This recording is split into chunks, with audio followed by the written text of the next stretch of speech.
बिस्मिल्लाहिर्रहमानिर्रहीम, अस्सलाम वालेकुम नाज़रीन। आप लाइव प्रोग्राम देख रहे हैं, मैं इमरान खान। मेरे साथ मौजूद हैं सेनेटर डॉक्टर मुसद्दिक मलिक साहब, मुस्लिम लीग नून से किसी तारुफ के मुहताज नहीं है। सरदार नबील कबूल साहब, पाकिस्तान पीपल्स पार्टी के सीनियर रहनुमा, बहुत शुक्रिया आपका। और कमल शौदब साहबा, मेंबर कौमी असम्बली पाकिस्तान तहरीक इंसाफ।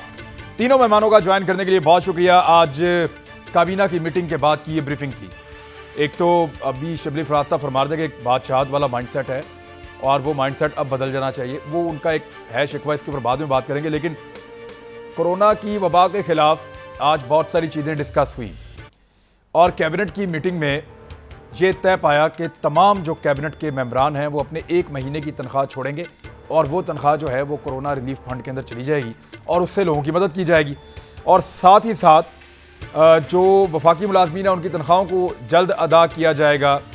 एक और जो अहम डेवलपमेंट है वो ये है कि 9 तारीख के बाद कोरोना के अंदर नरमी की जाएगी मुख्तलिफ शराइत के साथ, क्योंकि आगे मार्केटें खोलने का प्लान है हुकूमत का।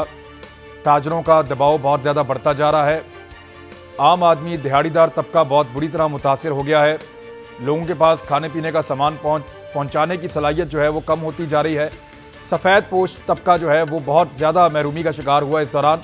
तो इन सारी चीज़ों के ऊपर आज के प्रोग्राम में हमने बात करनी है। मैं सबसे पहले सेनेटर मुसद्दिक मलिक साहब, शाहिद खकान अब्बासी साहब ने कहा कि लॉकडाउन नरमी करने की बात तब की जा रही है जब पाकिस्तान में केसेस बढ़ रहे हैं। फैक्चुअली ये बात बिल्कुल ठीक है, लेकिन इसका एक दूसरा पहलू ये है कि मजबूरी ये है, लोगों को फूड सप्लाई चेन उनके घरों तक नहीं बन पाई अब तक, और ये मुमकिन भी नहीं है कि इतने सारे लोगों को आप जो है वो फीड कर सके हुकूमत या इंतज़ामिया। तो क्या लगता है आपको, क्या ये सलूशन नहीं है कि पार्शली आहिस्ता आहिस्ता इसको खोलें? देखिए, मैं आपके सामने 3 नुकात पेश करूँगा। पहला नुकता ये है कि पूरी दुनिया में एक भी ऐसा मुल्क नहीं है जिसने लॉकडाउन को नर्म किया हो उस वक्त जब हॉकी स्टिक की तरह वायरस उतर जा रहा हो। कोई भी मुल्क, ये तमाम ममालिक जो आपके सामने आ रहे हैं, स्पेन है, इटली है और दीगर ममालिक जहाँ पे लॉकडाउन को नर्म किया गया है, इन्होंने पहले वायरस की कमर तोड़ने का मतलब ये है कि वायरस की ग्रोथ का जो रेट है उसको पहले उन्होंने तोड़ा है। यानी वो बढ़ने के बजाय रोज़मर्रा की बुनियाद पे या रोज़ की रोज़ाना की बुनियाद पे नीचे गिरना शुरू किया, और जब सिग्निफिकेंटली नीचे गिर गया तो उन्होंने फिर अपने लॉकडाउन को नर्म किया। पहला नुकता ये है। दूसरा नुकता ये है कि अगर आप ये बात मान लें तो फिर आपको ये सोचना होगा कि हुकूमत की पॉलिसी क्या है। हुकूमत तकरीबन कह रही है कि हम ये लॉकडाउन नहीं कर सकते, हम लोगों की जान और माल का तहफ़्फ़ुज़ नहीं कर सकते। People are on their own, यानी लोग अपने आप को बचाएं, जिस भी तरीके से बचा सकते हैं। हमारे में ये सख्त नहीं है कि हम गरीब आदमी को खाना पहुंचा सकें या गरीब आदमी को पैसे दे सकें खाने के लिए। इस वजह से अल्लाह की रज़ा है, लोगों को मरना तो होता ही है, कुछ अभी मरेंगे कुछ बाद में मरेंगे। तो हुकूमत ने तकरीबन ये पॉलिसी बनाई है कि जिन्हें मरना है वो अभी मर जाएं, हार मान ली गवर्नमेंट ने, आप कह रहे हैं कि मईशत को आगे बढ़ाएं और मईशत के आड़े ना आए। ये दूसरा नुकता मैं आपके सामने पेश करना चाहता हूँ। तीसरा नुकता ये है कि अगर आप मान लें हुकूमत के आदाद व शुमार, तो इस वक्त 5 करोड़ लोग हैं इस मुल्क में जो वो गुर्बत की सतह से नीचे हैं। इन 5 करोड़ लोगों को 1 महीना खाना खिलाने के लिए 500 अरब रुपए, अभी 100 अरब से ज़्यादा का जो पैकेज है वो तो दिया गया है सिर्फ सनतों को और कंस्ट्रक्शन कंपनीज को। तो ये जो 100 अरब बांटा गया है अमीर लोगों में या गरीब लोगों में भी बांटा जा सकता था और उन्हें 1 महीना खाना खिलाया जा सकता था। 1.4 बिलियन डॉलर यानी 230 अरब डॉलर हुकूमत ने हमें बताया कि स्टेट बैंक में आ गए हैं IMF से, और ये IMF ने हमें दिए हैं सिर्फ कोरोना वायरस के लिए। ये बनते हैं 230 अरब। तो अगर 100-150 अरब के हम पैकेजेस दे चुके हैं, 250 अरब हमें IMF से मिल चुका है, और हम ये नहीं कह रहे कि आप इसको जारी रखें हमेशा के लिए इस लॉकडाउन को। फिर अब तो लॉकडाउन था ही नहीं, तो अगर हुकूमत उठा भी रही है तो जो था ही नहीं उसको उठा रही है। लेकिन बहरहाल हुकूमत की मर्जी। मगर जब था डॉक्टर साहब, देखिए ये तो कम से कम था। डॉक्टर साहब एक मुझे इजाजत दीजिएगा, देखिए कम से कम ये तो था कि दिहाड़ीदार तबका बेचारा बैठ गया, मजदूर अपने घरों में बैठ गए, काम लोगों को मिल नहीं रहा था। ये तो अमलन तो लोगों ने धज्जियां उड़ाई हैं लॉकडाउन की, ये बात ठीक है, लेकिन दिहाड़ीदार तबका, आम काम करने वाला वर्कर, वो तो इफेक्ट हुआ ना डॉक्टर साहब। देखिए खासा बात यह है कि ये काम अब हम तो इस वक्त हुकूमत में है नहीं, जब आप फैसला करते हैं कि हमने लोगों की ज़िंदगी बचानी है, तो लोगों तक पहुँचना, उनको पैसे पहुँचाना, ये तो हुकूमत का काम है। और हुकूमत ने किसी हद तक ये काम बड़े मौसर अंदाज़ में एहसास प्रोग्राम के ज़रिए और या जिसको आप बिस्क कहते थे पहले, उसके ज़रिए किया है। ऐसा नहीं कि हुकूमत ने अच्छा काम नहीं किया। हुकूमत ने बेशुमार अच्छे काम किए। ये जो national command and control centre बनाया है, ये जो बाहर से वेंटिलेटर्स मंगवाए हैं, ये जो हद्दुल इम्कान कोशिश की है कि डॉक्टरों को उनकी सेफ्टी किट्स पहुँच सकें, ये तमाम बड़े अच्छे इक़दाम हैं। और जो पैसे बाँटे हैं, ये सबसे अच्छा कदम है एहसास प्रोग्राम के। मैं तो आपको सिर्फ ये कह रहा हूँ कि वायरस की कमर तोड़ने के लिए इज़ाफ़ी 3 हफ़्ते के लिए जो हमें चलाना था इस लॉकडाउन को, उसकी कीमत मैं आपको बता रहा हूँ कि 1 महीने की कीमत जो है वो 500 अरब है और ये पैसे हमारे पास मौजूद हैं। अगर हम मौसर लॉकडाउन को 3 हफ़्ते और कर लेते, तो इस वायरस की कमर टूट जाती। जब आपका टूट ये जाती मानना तो है, फिर ना आपका ये मानना है कि 20 दिन मजीद अगर हुकूमत इसको कंटिन्यू करे, यानी ईद तक चलाए, नहीं, तो जब हम इस नहीं, लॉक जब नहीं, मैं जो कह रहा हूँ वो ये है कि नंबर 1 हुकूमत ने थोड़ी-सी वोट पहले ही मिस कर दी है। मौसर लॉकडाउन आज से 1.5 हफ्ते पहले तक था, जब आप भी लाहौर में रहते हैं और मैं भी इस वक़्त लाहौर में हूँ और इस्लामाबाद में छोड़कर निकला क्योंकि वहाँ पे मुझे खाना नहीं मिलता था। मगर लाहौर में भी हूँ का आलम था, मैं अपने घर आया तो मुझे खाना मिला। अगर उस तरह का एक मौसर लॉकडाउन जिसमें हुकूमत गरीब आदमी को पैसे बिजली के ज़रिए या एहसास प्रोग्राम के ज़रिए या और भी बहुत से तरीके हैं, उन ज़राए से उनको पैसे पहुँचाती रहती और 3 हफ़्ते, उस 2 हफ़्ते के बाद इज़ाफ़ी मौसर लॉकडाउन किया जाता, तो आज हम लॉकडाउन खोलने की या 2 हफ़्ते बाद खोलने की बात कर सकते थे। इस वक़्त लॉकडाउन को नर्म करना लोगों की जान से खेलना है, यानी पॉलिसी ये है कि देखिए हमसे नहीं होता, ठीक अब है, ठीक जो है, होगा वो खुदा की रज़ा है, ठीक है, उसको चलाने दें जैसे। ठीक है डॉक्टर साहब, मुझे मुझे जरा पीपल्स पार्टी की राय भी अब लेने दें। देखें, अब ऐसा लगता है नबील कबूर साहब के अपोजिट लग रहा है, यानी पीएमएलएन को ये लग रहा है 3 चीज़ें। नंबर 1 कि वायरस जब बढ़ रहा हो तब लॉकडाउन ख़त्म नहीं किया जाता, तब उसको कंटिन्यू किया जाता है, नंबर 1। नंबर 2, वो इसका मतलब ये ले रहे हैं कि गवर्नमेंट ने हार मान ली है, गवर्नमेंट ये सोच कर बैठी है कि हम ये नहीं कर सकते। और तीसरा, अदाद-ओ-शुमार के मुताबिक वो ये कह रहे हैं कि इनकी कैपेसिटी है कि ये इसको 20 से 25 दिन मजीद प्रलॉन्ग कर सकें। आपका इस पे क्या टेक है? देखिए, फेडरल गवर्नमेंट ने कभी कोरोना को सीरियस और हमेशा उसकी सियासत की है और सिर्फ एक सियासत, एक लड़ाई एक सूबे के साथ सिंध ने लॉकडाउन किया, गलत किया, यानी प्राइम मिनिस्टर लेवल का बंदा आकर वो जो है चीफ मिनिस्टर के अहकामात और सिंध हुकूमत के खिलाफ बैठ के हर दूसरे तीसरे दिन प्रेस कॉन्फ्रेंस करता है और लॉकडाउन के खिलाफ बातें करता है। अल्टीमेटली आपने क्या देखा, आपने देखा कि उनको भी, उनके भी जो सूबे वहाँ पे अब सिंध में इस लॉकडाउन से हमें पता है कि किस तरीके से हमने यहाँ पर कंट्रोल किया हुआ है। देखें, कराची तकरीबन कोई 3 करोड़ की आबादी है। 3 करोड़ की आबादी में कच्ची आबादियां 70% है। वहां पर सबसे बड़ा थ्रेट था हमें कि अगर ये वायरस फैल गया तो रोडों पे लाशें नजर आएंगी, लाश उठाने वाला कोई नहीं। ठीक। हमने माशाल्लाह अल्हम्दुलिल्लाह हमने कंट्रोल। अब मुझे एक चीज बताएं कि इस वक्त क्योंकि टेस्ट ज्यादा हो रहे हैं, रोजाना की बुनियाद पर यहाँ सिर्फ सिंध में 500 की तादाद में वायरसेस रोजाना लग रहे हैं, 5 से 800 तक। दीगर सूबों में भी यही सूरत है। जब पीक पे पहुंच गया है, पीक पे पहुंचने के बाद आप लॉकडाउन को हटा दें, या तो फिर आप ये चाहते हैं कि पॉपुलेशन कम हो पाकिस्तान की और ये चाहते हैं कि मरे ताकि पॉपुलेशन कम हो, या तो ये इरादा गवर्नमेंट का, क्योंकि ये डायरेक्टली मैं समझता हूँ कि लॉकडाउन खत्म होने के बाद जो भी मरेगा कोरोना वायरस से उसका एफआईआर जो है वो फेडरल गवर्नमेंट के खिलाफ करना चाहिए। हम सिंध गवर्नमेंट लॉकडाउन खत्म करेंगे, हमारा इरादा है कि जून तक हम लॉकडाउन लेकर जाएंगे, क्योंकि हमारी लॉकडाउन की पॉलिसी की वजह से यहाँ पर वायरस को हमने कंट्रोल किया हुआ है। अगर अभी हम छोड़ आप देते हैं एक मिनट, एक मिनट, एक मिनट सरदार साहब, देखें, ये चीजें तय पाएंगी सब जब इकट्ठे बैठेंगे वहां पे तय पाएंगी। ऐसा नहीं है कि ये चीजें बारों बार कोई तय कर लेगा।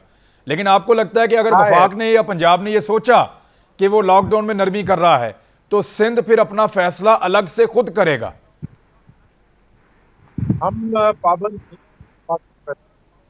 हम अपना फैसला खुद करेंगे, हम सुनेंगे जरूर वजीर आजम क्या कहते हैं, हम उनकी बातें जरूर सुनेंगे। लेकिन हमें पता है कि हमें क्या करना है, क्योंकि हम मार्च के पहले हफ्ते से लड़ रहे हैं कोरोना से।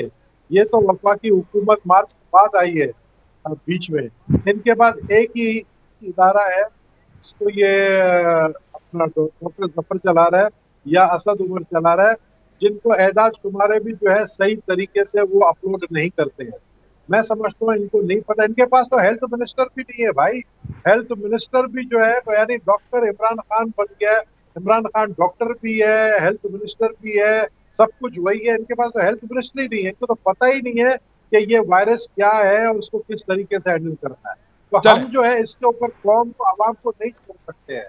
हम ऐसे एक नायल हुकूमत के हाथों में अगर हमने कौम को छोड़ दिया, ये और लोगों को मारेंगे और ठीक लाशें है, गिरेंगी, पर हम उसकी नहीं बनना चाहते। अगर आप इजाजत ठीक है। करें तो हम मैं एक बात सरदार साहब, चलें डॉक्टर साहब कह दें आप, फिर मैं क्योंकि फिर पीटीआई से जवाब लूँ इसका। देखिए, मेरे ख्याल में पीपल्स पार्टी अगर ये फैसला करती भी है सिंध में, तो एक मौसर लॉकडाउन के लिए वफाक की ज़रूरत कभी उनको पड़ेगी, क्योंकि उनको जो इजाफी पैसे लोगों तक पहुंचाने हैं उसका एक तरीक़ाकार एहसास प्रोग्राम या बेस्ट प्रोग्राम। इस वजह से मैं ये समझता हूँ कि अगर वफाकी हुकूमत और सूबाई हुकूमत अगर ये फैसला भी किया जाए कि सिंध में अभी लॉकडाउन को नर्म नहीं करना, तो मैं समझता हूँ वफाक को सिंध को सपोर्ट करना चाहिए। वफाक की सपोर्ट चाहिए होगी फिर भी, ठीक है, वो उनका अपना फैसला। अगर वो सपोर्ट करते हैं, अगर वो ये करते, वो लॉकडाउन को लंबा लेकर चलेंगे, तो फिर वफाक को सपोर्ट करना चाहिए उसूलन। कमल शादाब साहब, ये जो सवालात उठाए गए, इनमें जो सबसे अहम सवाल है वो ये है कि जिस वक्त आप पीक की तरफ बढ़ रहे हैं, आपके केसेस की तादाद ज़्यादा हो रही है, उस वक्त लॉकडाउन में नरमी का सवाल कैसे पैदा हो सकता है जो अंदिया दिया जा रहा है? बिस्मिल्लाहिर्रहमानिर्रहीम। Thank you very much Imran. Mossadegh Malik साहब ने कुछ एक दो बातें सवाल उठाए थे, मैं स्टैटिस्टिक्स से उसका बता दूं। इन्होंने कहा जी सारी दुनिया में लॉकडाउन ही एक वाहिद हल था जिसको मुख्तलिफ ममालिक लेके चलें। आज की रिपोर्ट के मुताबिक एग्जिट प्लान है जो लॉकडाउन का, उसमें इटली ने 4 मई को, स्पेन ने 4 मई को, ऑस्ट्रेलिया ने 2 मई को एग्जिट किया है लॉकडाउन से, और डेनमार्क ने और स्विट्जरलैंड ने 15 और 16 अप्रैल को जो है वो एग्जिट किया है। और आवाज आ रही है आपको? जी आ रही है, बिल्कुल, फरमाइए। अच्छा, इसके अलावा जो अमेरिका की आज की यूएसए की है, वो सारे 12 लाख के करीब जो लोग हैं वो वहाँ पे कंफर्म केसेस हैं, जिसमें से 160 ने रिकवर किया है और तकरीबन 69,680 जो लोग हैं वो उनकी वफात हुई है। तो अगर आप अफेक्टेड या उसके हिसाब से डेथ रेट या बाकी रिकवरी रेट देखें तो वो काफ़ी कम है। अब मैं इन्हीं से सवाल करूंगी कि कौन सा मुल्क ऐसा है, इवन चाइना को भी मैं कहती हूँ, जिसने सिर्फ और सिर्फ कहा हो कि लॉकडाउन का फॉर्मूला आप अपना लें और ये दिन होते हैं, इससे ज्यादा अगर आप करेंगे तो कोरोना पे आप कंट्रोल पा लेंगे। देखें, ये एक ऐसी बीमारी है जो अभी तक इवॉल्विंग सिचुएशन है, अनफोल्डिंग, और तमाम ममालिक अपनी अपनी स्ट्रैटेजी के मुताबिक इसको इनकाउंटर कर रहे हैं। कोई ये नहीं देख रहा है कि किसी ने दूसरे ने क्या किया और हमने क्या करना है, हर एक ने अपने अपने हिसाब से इसको लेके चल रहे हैं।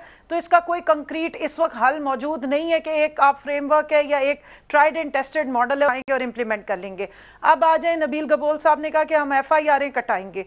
देखिए जी, अगर FIR कटानी है तो अगर हम 2019 के जरा स्टैटिस्टिक थर में देख लेना, 890 बच्चे वफात पाए हैं सिंध की 12वां साल है हुकूमत को, इसकी FIR इन पे कटती है। कुत्ता काटे के तकरीबन 98,000 जो हैं वो रिपोर्ट हुए हुए केसेस, जिनमें से चंद बच्चों को भंबोड़ के कुत्तों ने लाड़काना में काट के मारा है। और उसके ऊपर भी FIR मेरे ख्याल में डॉक्टर बिलावल पे बनती है या डॉक्टर मुराद अली शाह साहब पे बनती है, जो इस वक्त कोविड-19 के सबसे बड़े एक्सपर्ट्स हैं पाकिस्तान में। उनको सबसे ज्यादा पता है, बल्कि पूरी दुनिया में उनको पता है कि कोविड-19 को कैसे इनकाउंटर करना है। अब ये सीरियसनेस ऑफ फेडरल गवर्नमेंट पे क्वेश्चन कर रही हैं। जब NCOC की मीटिंग होती है, मेरे ख्याल में उसमें इनकी जो डिस्कशन होती है, या सूबा सिंध आके जिस तरीके से चीजों को एग्री करता है, उसकी टेप बनानी चाहिए और वो बाद में नशर करनी चाहिए तमाम मीडिया के सामने के ये देखें। नहीं, एक मिनट, आप कह रही हैं कि जब मीटिंग में बैठते हैं तो ये हर चीज को कहते हैं कि आप बिल्कुल ठीक कर रहे हैं, और मीटिंग से निकल के ये कहते हैं कि आपने बेड़ा गर्क कर दिया। आप ये कह रही हैं? मीटिंग में आते हैं तो ये सूबा सिंध की हुकूमत बन के आते हैं, लेकिन जब मीटिंग से वापस जाते हैं तो ये PTI की अपोजिशन बन जाते हैं। मैं ये कह रही हूं, तीसरी बात यह है कि अगर आपकी जिम्मेदारी अथॉरिटी आपके पास है तो रिस्पॉन्सिबिलिटी भी आपको उठानी है। अगर आपने लॉकडाउन अनाउंस किया था और उसको इंप्लीमेंट आप नहीं करा सके थे, आप सब्जी मंडियों को बंद नहीं कर सके थे, आप मसाजिद को बंद नहीं कर सकते थे, और कराची के डिफेंस और क्लिफ्टन को सिर्फ आप छोड़ के बाकी सिंध के हालात में अगर आप दिखा दें, लाड़काना के, ठट्ठा के, बदीन के, नवाबशाह के, मीरपुर खास के, जहां पर लोग मर रहे थे, रो रहे थे कि हमें राशन नहीं मिला, हमें चंद ब्लू आइट को राशन मिल गया है। सुप्रीम कोर्ट ने एक्सप्लेनेशन मांगी, 11 यूसीएं इन्होंने सील की, उसका डेटा आज तक नहीं दे सके। 12वां साल है पीपल्स पार्टी की हुकूमत का। 240 इसके मुकाबले में पंजाब में हमने जगह सील की थी, वहां से चीखो पुकार इसलिए नहीं हुई कि क्योंकि इंतजामिया वहां पहुंची है और उनको चीजें पहुंचाती रही। आइडियल नहीं होगा, मैं ये नहीं कह रही कि दूध शहद की नहरें बहाई, लेकिन अच्छा मुझे क्विकली एक चीज बता दें, मुझे एक चीज क्विकली बता दें, मैं ब्रेक पे जा रहा हूं, मुझे सिर्फ ये बता दें कि अगर सिंध ये कहता है कि हमें लॉकडाउन जून तक लेकर जाना है, तो क्या वफाक उनको वो सपोर्ट देता रहेगा जो उनको चाहिए? देखिए जी, वफाक ने तकरीबन 27 अरब रुपया तकरीबन इनके 22 लाख खानदानों में इस वक्त बांटा है एहसास प्रोग्राम के अंडर। इसके अलावा जो किट्स वगैरह जितनी सपोर्ट है वो इनको दे रहे हैं। लेकिन एक पंजाबी की मिसाल है, नाले चाचा ते नाले चूंडियां। एक तरफ से आप कह रहे हैं हमें आप कैश दे दें, हमें आप सपोर्ट दे दें, दूससी तरफ से आप कह रहे हैं आपकी कमल देखें वो ये चुटकी काट रहे हैं, देखें ये जो चुटकी काट रहे हैं वो बतौर पॉलिटिशियन काट रहे हैं। जो आप पैसा दे रहे हैं वो इनको नहीं दे रहे, आप सिंध की आवाम को दे रहे हैं। तो कल आपको भी वोट कर सकती है, उनको भी कर सकती है, पीएमएलएन को भी कर सकती है। चले मैं एक ब्रेक लेता हूं, ब्रेक लेके वापस आते हैं, फिर शुरू करते हैं दोबारा। वेलकम बैक नाजरीन। डॉक्टर मुसद्दिक मलिक साहब, एक स्टेटमेंट और है, मैं आपके सामने रख देता हूं। देखें, आपने कुछ आदाद शुमार बताया कि पैसा तो आईएमएफ ने भी दिया है और पैसा कुछ मौजूद भी है, और आप कह रहे हैं उसका इस्तेमाल अगर ठीक तरीके से ये हुकूमत करे तो। लेकिन आने वाले हालात क्या आपकी नज़र में हैं? असद उमर साहब फरमा रहे हैं कि 18 मिलियन जो लोग हैं उनकी वो अनएम्प्लॉयमेंट हो सकती है, उनकी नौकरियाँ जा सकती हैं, यानी ये 1 करोड़ ये बनते हैं 18 मिलियन 1 करोड़ 80 लाख लोग जो हैं वो उनकी नौकरियां पाकिस्तान में जा सकती हैं, और 7 करोड़ जो है वो मज़ीद लोग जो हैं वो गुर्बत की लकीर से नीचे जा सकते हैं। तो ये तो है आदाद शुमार। अब ऐसे में जो फार्मूला आप दे रहे हैं, हुकूमत उस पर कैसे चले? उनको नज़र आ रहा है आगे क्या हो रहा है? देखिए, एक तो असद उमर साहब की आपको अभी आपने देखा होगा कि उन्होंने हालिया कल बयान दिया जिसमें उन्होंने कहा कि पाकिस्तान में 4000 लोग ट्रैफिक के एक्सीडेंट से मर जाते हैं। तो क्या, तो फिर अगर ये चंद 100 लोग कोरोना की वजह से मर रहे हैं तो क्या हुआ? हम ट्रैफिक तो बंद नहीं करते। लेकिन आपने कभी देखा या पूछा असद उमर साहब से कि क्या उन्होंने ट्रैफिक लाइट्स उतार दी? क्या उन्होंने वो जितने लोग वो जो मोटरसाइकिलों पे घूम रहे होते हैं, ट्रैफिक वार्डन, उन सबको घर भेज दिया और वो तमाम पैसे खत्म करने के बाद मईशत में डाल दी? तो बसंत से भी पाबंदी उठवा रहे हैं, बसंत में तो सिर्फ 10-12 लोग मरते हैं। जी बिल्कुल, मैं आपको ये तो असद उमर साहब वाला आर्ग्यूमेंट है ना। मैं तो आपको ये कह रहा हूँ कि हुकूमत का अब सबसे बड़ा फ़र्ज जो होता है वो लोगों की ज़िंदगी बचाना होता है। इससे बड़ा हुकूमत का कोई फ़र्ज नहीं है। और मैं ये समझता हूँ कि इस तरह की बात करनी कि ट्रैफिक में इतने लोग मर जाते हैं या हमारे यहाँ बेरोज़गारी हो जाएगी। देखिए, कोई भी ये नहीं कह रहा कि इन्फिनिटली एक लंबा लॉकडाउन करें। ये जो पिछले 2 हफ्ते तजब्जुब में गुजरे हैं, इसमें ना तो वो इकॉनमी चला सके हैं और ना लोगों की ज़िंदगी बचा सके हैं।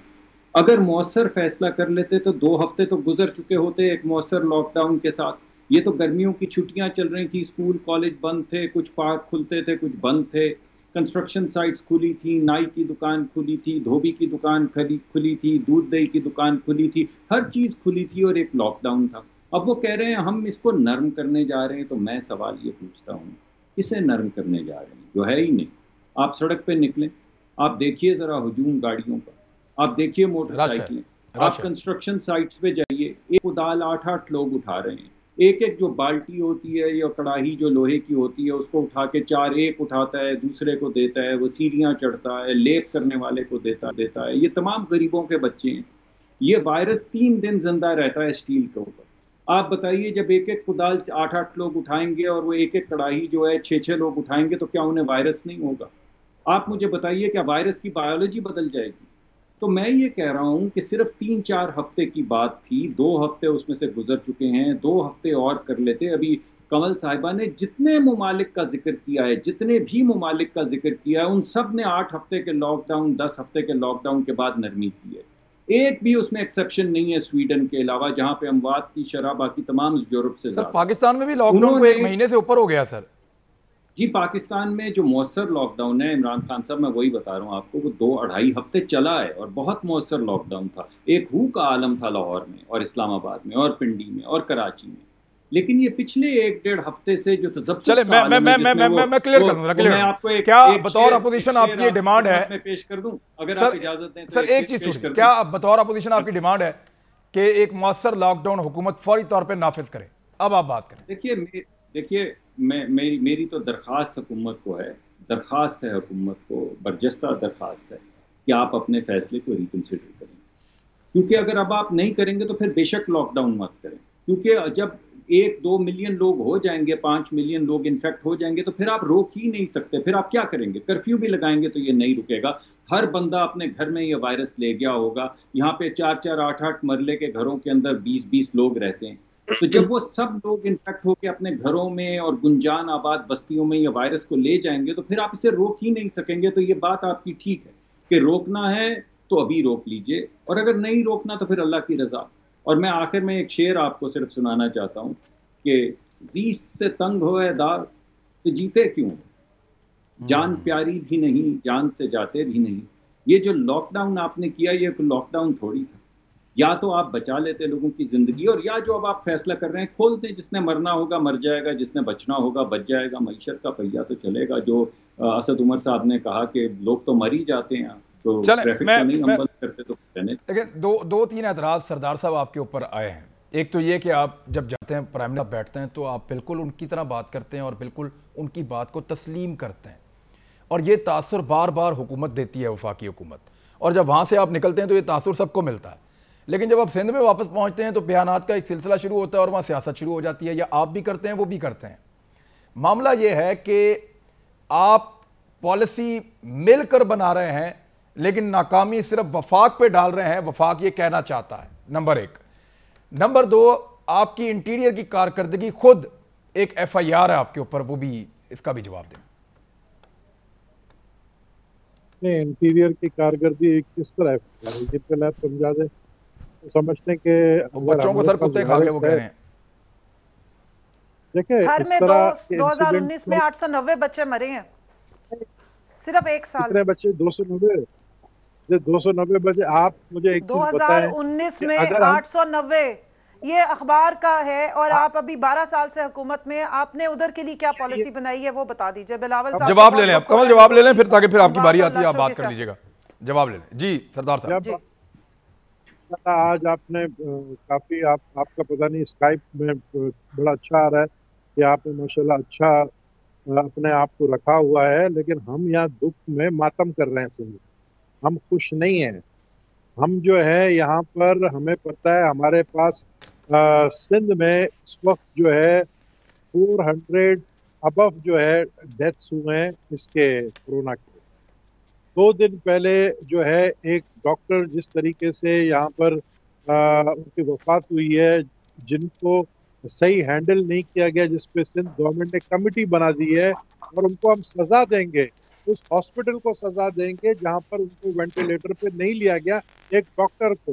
तो हम तो काम कर रहे हैं, आप लोग जो है सियासत कर रहे हैं, आप लोग लाशों की सियासत कर रहे हैं। सर वो डॉक्टर साहब का इल्जाम भी पहले वफाक पे लगा दिया था आपके कुछ लोगों ने सिंध के, कि वफाक की नाअहली की वजह से डॉक्टर साहब की हलाकत हो गई है, उनका इंतकाल हो गया है।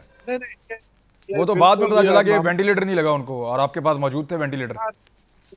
देखिए मुझे नहीं पता है कि हमारी पार्टी के किस शख्स ने ये बात की है। हम बिल्कुल ये बात नहीं करेंगे, ना हम वफाक पे डालेंगे कि ये डॉक्टर एम्बुलेंस में फिरता रहा और कहीं भी उनको वेंटिलेटर नहीं मिला। हम इसकी जिम्मेदारी कबूल करते हैं और हम इसके ऊपर एक्शन लेंगे कि क्या, यानी कमेटी जो बनी है 3 रुकनी कमेटी, वो कमेटी रिपोर्ट देगी चीफ मिनिस्टर को कि कहाँ पर जो है कौन से हॉस्पिटल में उनको रोका गया, मना किया गया, और उन सब के खिलाफ कार्रवाई होगी। ठीक है। मैं समझता हूँ ये एक तो सवाल हो गया कोरोना का। ये कोरोना इस वक्त जो है मैं समझता हूँ पीक पे नहीं पहुंचा है, अभी पीक पे पहुंचना है। अभी 22,000 केस है हम प्रिडिक्ट कर रहे हैं ये 1 लाख क्रॉस करेगा, विद इन 10 डेज ये 1 लाख क्रॉस करेगा। आप ऐसे टाइम पे अगर आपने लॉकडाउन को खत्म कर दिया या और नरमी पैदा कर दी तो ये 2 लाख क्रॉस कर जाएगा। फिर हम क्या करेंगे? आपने देखा कि एक डॉक्टर या वफात हुआ है, वो सिर्फ ये कह रहा है कि उसकी उसकी जो बेवा है वो कह रही है जो उसको वेंटिलेटर नहीं मिला। जब आप मुझे बताएं दिन के 200-200 लोग मरेंगे तो आप कहां से वेंटिलेटर ले आएंगे? वेंटिलेटर भी जो है पर्ची पे मिल रहा है आजकल। वेंटिलेटर भी अगर आप वीआईपी है तो आप जो है कोई बड़े जगह से कॉल जाती है तो आपको वेंटिलेटर तो मिलता सर है। ये तो बड़ी नाअहली आपके है पास हुकूमतों की। देखें सिंध के पास 400 से ज्यादा वेंटिलेटर हैं और यकम और 2 मई को सिर्फ 18 वेंटिलेटर इस्तेमाल कर रहे थे, और वो 18 वेंटिलेटर भी अगर सिंध के अंदर मिल रहे हैं पर्ची के ऊपर, तो सर ये तो फिर काबिल शर्म बात है हुकूमत के लिए आपकी। मैं आपको इसलिए कह रहा हूं कि आप ही ये बात कर रहे हैं। खान साहब, मैं इस चीज को मान रहा हूँ, मैं इस चीज को मान रहा हूँ कि मैं मतलब ये चीजें हमारी हुकूमत जो इस वक्त एक्शन क्यों ले रही है, इस डॉक्टर के बाद ये सारी बातें पता चली जिसकी वफात परसों हुई है, उसके बाद ये बातें पता चली है, ये पहले चीजें नोटिस में नहीं आई हैं। हम क्यों इन हॉस्पिटल के खिलाफ कार्रवाई कर रहे हैं? हम इन हॉस्पिटलों को जो है उनके मालिकों के खिलाफ एफआईआर काटेंगे। जिस जिस जगह पे ये जो डॉक्टर साहब गए थे वहां पर उनको वेंटिलेटर नहीं दिया गया, उसके मालिक के खिलाफ एफआईआर काटेंगे, उस हॉस्पिटल के मालिक के खिलाफ, कि आप यहाँ पर किस तरीके से, या कोई वीआईपी आ जाए तो आप उसको वेंटिलेटर देंगे और कोई एक आम आदमी आएगा आप उसको वेंटिलेटर नहीं देंगे। ये चीज हम बर्दाश्त नहीं करेंगे। ठीक जो है, खामियां हैं, जो गलतियां मानते हैं, हम बोल रहे हैं, ये चीजें खत्म होनी चाहिए। ठीक है। मैं अब कमल शौदत साहब, ये जो असद उमर साहब ने बनाया है कि 18 मिलियन लोगों की नौकरियां जा सकती हैं, 7 करोड़ गुर्बत की लकीर से नीचे जा सकते हैं, ये बड़ा अलार्मिंग है। क्या ये वो वजह है कि आप लॉकडाउन नरम करने जा रहे हैं कि मईशत के ऊपर इम्पैक्ट को किसी तरह भी आप कम कर सकें? क्योंकि आज मुझे बहुत सारी ईमेल्स आई हैं, बहुत सारे लोगों के लेटर्स आए हैं, व्हाट्सएप आए हैं, वो ये बता रहे हैं कि हम जिन जिन प्राइवेट कंपनीज में काम करते थे उन सब ने हमें बगैर बताए बहुत बड़े बड़े कट लगा दिए हैं और तनख्वाहें भी नहीं दे रहे सही तरीके से। ये अब 1 तारीख के बाद से लेकर 5 तारीख तक का ये कारनामा है जो पिछले हमें चंद दिनों में पता चल रहा है। तो वो आपसे पैसा तो ले लिया उन्होंने, बड़े बड़े कारोबारी लोगों ने, लेकिन वो आगे अपने एम्प्लॉइज को पैसा बहुत कम दे रहे हैं या इंतहाई कम 30%, 20% दे रहे हैं। देखिए इमरान, आप बात ठीक कर रहे हैं, और जो असद उमर साहब ने बताया वो एक रियलिटी बेस्ड इंडिकेटर्स हैं जो हमारी मईशत के या हमारी इस वक्त की सिचुएशन के लिए आ रहे हैं और हमने आगे भी देखना है। एक चीज मैं बता दूं, यूएन ने आपके लास्ट प्रोग्राम में मैंने बताया था और आज से 10 दिन पहले यूएन ने ये नंबर्स इशू किए थे कि 25 करोड़ अवाम जो है वो भूख और कहत साली का शिकार हो सकती है because of all these lockdowns. दूसरी बात यह कि जिस तरह इन्होंने बात की थी मुसद्दिक साहब ने कि लॉकडाउन जिन ममालिक का जिक्र करे थे उनकी $50,000 पर कैपिटा इनकम है, हमारी क्या है $3 या $4 पर कैपिटा इनकम है। आप उसमें एप्पल टू एप्पल कंपैरिजन करते हैं ना, एप्पल ऑरेंजेस का कंपैरिजन नहीं होता। तो ग्राउंड रियलिटीज के मुताबिक चलना, और कभी भी गवर्नमेंट वो माँ बाप होते हैं जो सबकी सुनते हैं लेकिन सबके हिसाब से फिर आपने पॉलिसी बनानी होती है। जहां तक अभी नबील गबोल साहब कह रहे थे, यहां से इनकी प्रिपेयर्डनेस देख लें कि 3 दिन पहले बिलावल साहब हमें ताने मार रहे थे कि हमें फेडरल जो है वेंटिलेटर नहीं दे रहा।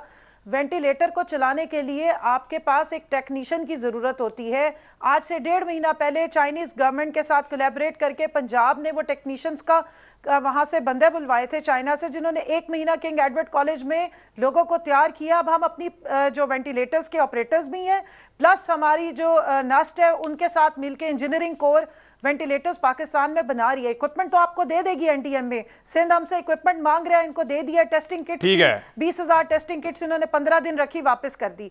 सो इसलिए आपने बात ठीक की थी और मैंने भी यही कहा था कि आप अथॉरिटी जरूर एक्सरसाइज करें लेकिन विद रिस्पॉन्सिबिलिटी। और जहां तक आपको ये विद रिस्पॉन्सिबिलिटी होनी चाहिए। कमल, मुझे ब्रेक लेनी है, ब्रेक के बाद वापस आता हूं, फिर शुरू करता हूं। टाइम कम होगा, सबको थोड़ा थोड़ा मौका देंगे लेकिन ब्रेक के बाद। वेलकम बैक नाज़रीन। कमल शौदत, अपना नुक्ता आप मुकम्मल कर लें, फिर मैंने एक और चीज़ है डॉक्टर साहब के सामने रखनी है, ये बादशाहत वाला मामला।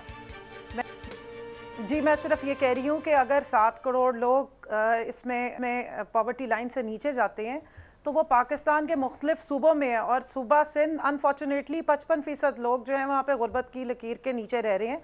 अगर आप अंदरून सिंध में चले जाएं तो इन्हीं को इम्पैक्ट पड़ेगा। और 18वीं तरमीम के बाद बिलावल वैसे तो आके बहुत गिले करते हैं, लेकिन 18वीं तरमीम की कई शिकें पढ़ लें तो उन्हें पता लगेगा कि हेल्थ, एजुकेशन और बाकी मामलात के वो खुद जिम्मेदार है। इवन कॉन्करेंट लिस्ट उठा दी गई थी, तो अब हम म्यूचुअल लेजिस्लेशन भी नहीं कर सकते हैं। तो इसलिए थोड़ी सी अपने अंदर नरमी पैदा करें और अपने आप को थोड़ा सीरियसली देखें। इन्ने 200 के आप MNA है, लेकिन लाड़काना आज 12 सालों में भी हमें कहीं खड़ा हुआ नजर नहीं आता। सबसे वर्स्ट हेल्थ के इंडिकेटर्स अगर आ रहे होते हैं तो लाड़काना से आते हैं, जहां पे हेल्थ के और कुत्ता काटे के और दूसरे मामलात बहुत ज्यादा तरीके से फैले हुए हैं। सो इसीलिए सिंध की हुकूमत को थोड़ा सा अब समझदारी के साथ और जिम्मेदारी के साथ बिहेव करने की जरूरत है। ठीक है डॉक्टर साहब, रिस्पॉन्ड मैं एक मिनट डॉक्टर साहब मैं आता हूं आपके पास। सरदार साहब आप रिस्पॉन्ड करना चाह रहे हैं तो फिर मैं डॉक्टर साहब के पास जाऊंगा फाइनली। मैं तो बोल रहा हूँ कि इतनी नफरत सिंध के लिए इनके दिलों में है, इतनी नफरत जो है लाड़काना के लिए है, इतनी नफरत जो है कराची के लिए, और बार बार कुत्तों का जिक्र करते हैं। मैं क्या करूं, हमारे मुल्क में कुत्ते इतने ज्यादा हो गए हैं कि उनको जो है मारना पड़ेगा, उनको जहर देना पड़ेगा, तब वो बच्चों को नहीं काटेंगे। तो सर किसने आपको मना किया है? मारे उनको, जहर दें सर। जहर दे देना। आसफानिया बख्तावर ने स्टेटमेंट्स दी थी कि कुत्तों को मारना इनह्यूमन है। आप कह रहे हैं कुत्ते बहुत है, तो कुत्ते तो वाकई पाकिस्तान में बहुत है। और ये जो आपके टाइगर्स बने हैं, अब टाइगर्स को देखना है कि ये जो है ग्राउंड में आकर क्या टाइगर बनते हैं या बनते हैं, ये देखना है। नहीं मेरे ख्याल में गैर मुनासिब सर, गैर मुनासिब है। देखें वो पाकिस्तानी बच्चे हैं, वो आज किसी पार्टी में, कल किसी पार्टी में, और वो किसी पार्टी के झंडे तो नहीं उठाए हुए। टाइगर देखें, टाइगर अलामत है, मुस्लिम लीग नून का निशान है। टाइगर की जब आप बात करते हैं तो मुस्लिम लीग नून को रिस्पॉन्ड करने दें, क्योंकि उनका निशान है। बात ये है बच्चे तो पाकिस्तान के हैं, चाहे कोई भी है सर। चलो मुझे जरा थोड़ा हो गई बात। मैं जरा डॉक्टर साहब ये बादशाहत नहीं चलेगी सर, हालात बदल गए हैं, अब नैब का सामना करना पड़ेगा। आदत डालिए, शिबली फराज साहब कह रहे हैं। जी शिबली फराज साहब जरूर कह रहे हैं, लेकिन शहबाज शरीफ साहब नैब वो आए हैं, अपने जवाबात भी उन्होंने दाखिल करवा दिए हैं, इसमें बादशाहत की क्या बात नहीं। वो इस तरह से आए हैं ना, वो कह रहे हैं कि ऐसा लगता है कि जैसे एहसान करके आए हैं और बहुत बड़ा कोई ऐसा कदम उठा लिया गया उनको नैब में बुला के। वो कह रहे हैं कानून है, जाके सामना करें। जी इमरान खान साहब कानून का सामना तो कर रहे हैं, कानून का सामना तो किया है शाहिद खाकान अब्बासी साहब ने भी, और फिर आपने अदालत में जरा देख लीजिए उनकी जमानत के फैसले में क्या लिखा है। ठीक है, यानी इम्प्लाई ये किया गया, उनको इस बुनियाद पे कैद में रखा गया, फांसी की चक्की में रखा गया, इस बुनियाद पे कि कंसल्टेंट जो USAID ने लगाया था, वो शाहिद खाकान अब्बासी के कहने पर लगाया गया था, और अदालत ने अपने फैसले में लिखा कि क्या अमेरिका भी चलता है शाहिद खाकान अब्बासी के कहने पे। और फिर आपने एहसन इकबाल साहब का मुकदमा भी देखा, वो भी नैब का मुकदमा था, उसमें भी आपने देख लिया अदालत ने क्या कहा। अदालत ने कहा कि अच्छा ये बताइए कि ये जो कॉम्प्लेक्स बना है, जिनने बनाया है उनको भी आपने शामिल तफ्तीश किया और अरेस्ट किया। तो कहने लगे नहीं हमने एहसन इकबाल को किया, इन्होंने जगह की निशानदेही की।